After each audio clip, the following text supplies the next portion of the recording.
Hi, welcome to my channel.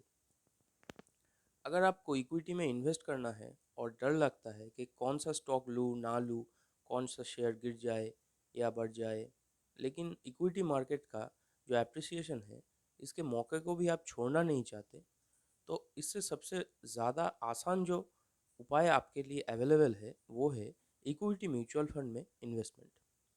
Equity mutual fund क्या होता है? इसमें 25 से लेके 50 स्टॉक्स या फिर उससे भी ज़्यादा स्टॉक का एक पोर्टफोलियो होता है। जो पोर्टफोलियो मतलब a list of stocks which is underlying in that mutual fund. अभी उस म्यूचुअल फंड में आप जो पैसा डालते हैं, सपोज वो एसआईपी के ज़रिए मतलब रिकरिंग हर मंथ आप 1,000 रुपये करके डालें या फिर एक साथ 10,000 या 50,000 या 1 लाख रुपए डालें, वो उस म्यूचुअल फंड का जो पोर्टफोलियो है उस पोर्टफोलियो में जितने भी स्टॉक्स है उसमें उस रेशियो में वो पैसा बांट दिया जाता है। इससे उन सब स्टॉक्स जैसे जैसे बढ़ता या घटता है उसका एवरेज जो आता है वो उस म्यूचुअल फंड के नैब पे असर डाल के वो बढ़ता या घटता है। इस तरह से आप म्यूचुअल फंड का एक बेनिफिट ले सकते हैं जिसमें प्रोफेशनली मैनेज्ड वो फंड होता है। प्रोफेशनल मैनेजर्स उस फंड के स्टॉक्स को बाई करते हैं या सेल करते हैं उसके प्रॉफिट प्रॉफिट अर्निंग्स के मुकाबले। वो अलग रेशियोज़ है, अलग नॉलेज है। इसके बारे में आप ज़्यादा जानना चाहते हैं तो इसके लिए आपको थोड़ा स्टडी करना पड़ेगा स्टॉक मार्केट, स्टॉक्स के बैलेंस शीट्स को, उसके टेक्निकल्स को। वो डिफरेंट चीज़ है। लेकिन प्रोफेशनली वो फंड जब मैनेज होता है इससे आपको क्या बेनिफिट मिलता है कि आप लोअर कॉस्ट में एक प्रोफेशनली मैनेज्ड पोर्टफोलियो आपको मिल जाता है एक म्यूचुअल फंड में।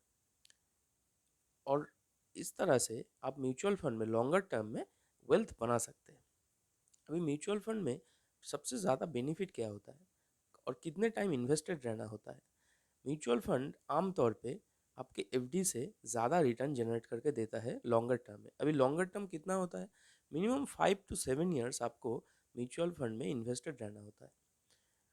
आप अगर कभी भी म्यूचुअल फंड में इन्वेस्ट नहीं किया है तो जो आप पैसा आप म्यूचुअल फंड में इन्वेस्ट करेंगे उसको कम से कम 5 से 7 साल तक समय दीजिएगा। इस दौरान आप इक्विटी मार्केट को समझ भी लेंगे, क्योंकि जब आप किसी जगह पर पैसे इन्वेस्ट कर देते हैं, पैसा लगा देते हैं, तो उसके बारे में आप नॉलेज लेना चालू कर देते हैं। इस तरह से आपको म्यूचुअल फंड के ऊपर फेथ, म्यूचुअल फंड यानी कि इक्विटी मार्केट, स्टॉक मार्केट के ऊपर फेथ, कॉन्फिडेंस, यहाँ पर उसकी अप्स एंड डाउन्स ये सब आप फॉलो करने लग जाएंगे तो आपको इसके बारे में और पता चल सकता है। तो इस तरह से दोस्तों, अगर आप कभी भी इक्विटी मार्केट में इन्वेस्ट नहीं किया है तो शुरुआत इक्विटी म्यूचुअल फंड से कर सकते हैं। और इससे इसका सबसे म्यूचुअल फंड कैटेगरी में बहुत से फंड होते हैं। आप शुरुआत करना चाहते हो तो फ्लेक्सी कैप फंड से शुरुआत कीजिए। थैंक यू दोस्तों। अगर आपको ये वीडियो अच्छा लगे तो प्लीज़ सब्सक्राइब और लाइक ज़रूर करना। और आप अगर म्यूचुअल फंड में इन्वेस्टेड है तो कमेंट्स में प्लीज़ लिखना कौन से म्यूचुअल फंड में आप इन्वेस्टेड है। Thank you.